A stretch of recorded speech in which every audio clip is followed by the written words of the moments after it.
Jeffrey hates women. He hates them because he doesn't understand them. He hates them because he can't get them. Jeffrey goes online and leaves hate comments about women. Jeffrey then proceeds to spend 2 hours on Instagram cold DMing girls like he's a salesman, but none of them reply. Why would they? They take one look at Jeffrey's Instagram profile and they get sickened. The lack of attraction from women makes Jeffrey hate them even more, and it's a negative spiral. I've personally been part of the group of young men who despise, are resentful to, and hate women. And I look back at those times, the reason is quite simply that I just didn't understand them, and I thought they were some kind of different species that I had to learn to conquer because they had the secret. They had like the sex that everyone's telling me that I should really have lots of sex, then they're not giving me sex. Interestingly for me, it was when I started to read the Red Pill, implementing it and actually spending time with some women that I began to dislike them less. It was still toxic. I still wanted to like conquer them in a sense, and I still had like a level of ego to like, sleep with as many girls as possible because that makes me more of a man. But at least the hatred went away. And now at age 24, contrary to popular belief, I only feel love and respect for women and the feminine energy. Of course, like I made clickbait videos saying like, I hate women and stuff. I feel like I've gotten to the point now where I'm no longer in this like toxic hatred mode, and I want to get you there.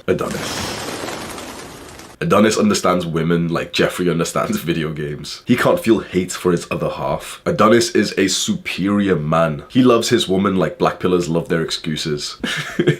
You'll always hate the person that you don't understand. Most young men have just not had many positive experiences with women. The issue is that most young men, the only perception of women that you have is that they are sex objects. And you're told, and you are like forced, and you are literally told off, do not treat women like sex objects. But the only time you generally see women, because you aren't at the level to, like really interact with them in person yet. So you see them online. And when you do see them online, it is largely in a sexual way. It's largely with girls posting sexual pictures of themselves. It's largely with girls who are like, voluntarily signing up to like porn and like that, and with OnlyFans and like titty streamers. That's generally most of the interaction that a young man has with women. How else could this young man view women if not for just purely sex objects? Because that's all he gets to actually see of them. It's a very weird dynamic that the modern feminist narrative has actually caused the problem that they hate men for. And so most guys see women as sluts, and that, potentially wouldn't be so bad. It's like, it's not a horrible thing to be like a slut and stuff, you're allowed your choice and stuff. But the issue then is that when you see a woman acting like a slut and she won't be your slut, that's when it hurts. When you see someone who's so openly loving or so openly sexual but they won't be sexual with you, that hurts. Imagine going to school and there's a guy who's giving out like gum or like sweets to everyone apart from you. He's a free giver of like these sweets, but apart from you, you're gonna hate this motherfucker. You're literally gonna hate this motherfucker, bro. And that's what it somewhat seems like in the modern dynamic. The entire culture of dating and sex is so toxic right now that many people are just opting out of the dating and sexual market entirely. People our age are literally having the least amount of sex and relationships in like as much of like recorded history. I'm pretty sure even like in moments of Great Depression and war, like people were more than us, because it sells. Negative attention sells more than positive attention. I make a video on why I hate modern women, and it's like, obviously I've got to take responsibility. It's a fucking clickbait video. It's like, I'm a dickhead for this. It's adding to the problem that I'm criticizing right now. But that video gets a lot more views because people, oh my god, yeah, Hamza, I hate women too, and women are so bad. And then there's the whole like women's dynamic of like, like guys ain't shit, like N-words ain't shit, and that's popular as fuck. And they're criticizing men are criticizing women. We hate each other, but we want more than anything to connect with each other. If you truly can have the awareness to open up your heart and actually think that that's probably the number one thing that you actually want in your life. It's a sad state of reality that young men and women are told to focus on other things. Like, be on your purpose, guys. Like, you have been told, if you go onto YouTube, you've been told by so many guys to like be on your purpose, to not think about women. That's bullshit, bro. That is the biggest bullshit ever. Like, throughout all of humanity, that has been like the number one goal of man. Think back at the time when men were actually masculine instead of like this red pill degenerate that you see online. Men had such a desire for women. You can like think of some stereotypical movie, which we would assume, obviously it might not be totally accurate, but like the context would, where like the gentleman, the knight, will like go and like fight for the woman. He'll win her hand in marriage. Like, men wanted women, women wanted men. It was like the most important thing of our lives. And now we're told by so like our peers and our role models, no, focus on your f***ing career, f*** you. Bro, most people hate their f***ing careers. So we've substituted probably the most important thing of our lives lives, for our career and our education. We're getting ripped off by the universities. You're getting f***ed by your f***ing daddy in work. Like, have you done that task yet? Sir, please, can I have a week off work? No. But my dad's no. Was it a good trade? Because of this culture online, things are all over the place. Most guys have this like very simpy, deprived, obsessive behavior and mindset towards women. So now they obsess over them. They simp for them. They'll spend their money on them. Why? Because they get a shred of acknowledgement from that. You can literally see some posts, of like the fat Twitch watchers who like donate to the titty streamers. They'll literally donate thousands of dollars. Like, these aren't rich guys, but they'll literally spend their paycheck just so that their favorite titty streamer says not even their name, bro, their fucking Twitch name. Like, oh, XX Dragon Slayer just donated $500. Like, the motherfucker just worked an entire week of a job he hates just so he could, like, that dopamine rush of hearing some fucking human female say his fucking Twitch name. And that's enough, because that's as much as this guy can get. That's most guys. I'd say that's about 40 to 50% of guys. The bottom tier of guys, the total incels, hates women for the fact that they can't get them. Slightly above this is the guys who have gotten into the things of like pickup and red pill. And these are guys who are still obsessed with women. But I feel like this is way more in a negative way up until you hit the bell curve,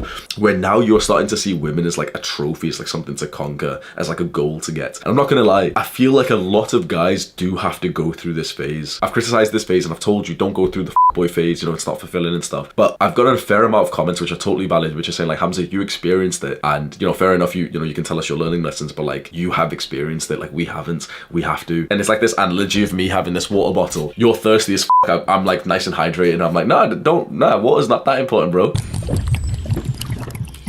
Don't worry about water, bro. It's not that important. Like, you're thirsty as f*** right now. And it's the same dynamic of like, if I tell you, yeah, bro, sex isn't that important and everything, but I sound like a like a f*** boy. But if I've experienced it and I have somewhat of an abundance of it, or at least the mindset of it, then we of course are gonna feel different ways. And so there is a fairly significant group of men, and I think it is growing more and more and more. More men are discovering the fact that you can actually put in some like work and implement like frameworks to start attracting women. You can learn game, you can take better Tinder pictures, you can learn how to be more sexual and like alpha and all this stuff. And perhaps a lot of guys have to go through this to get to the end point. Honestly, the end point of all this is the moment where you realize that she poops too. Where all of this work that you've done, all this thinking about, being obsessed with girls and everything, you just realize like, bro, this is a fucking stinky, like, I'm not saying this to be mean, but this is like a girl who's insecure as we are, probably more, who's as stinky as we are, who does some like weird, like, she just makes fucking noises, like throughout a day she'll just make a weird fucking noise, or like she'll be talking to herself of like some fucking vine that she remembered like 5 years ago. Like, oh, that's what good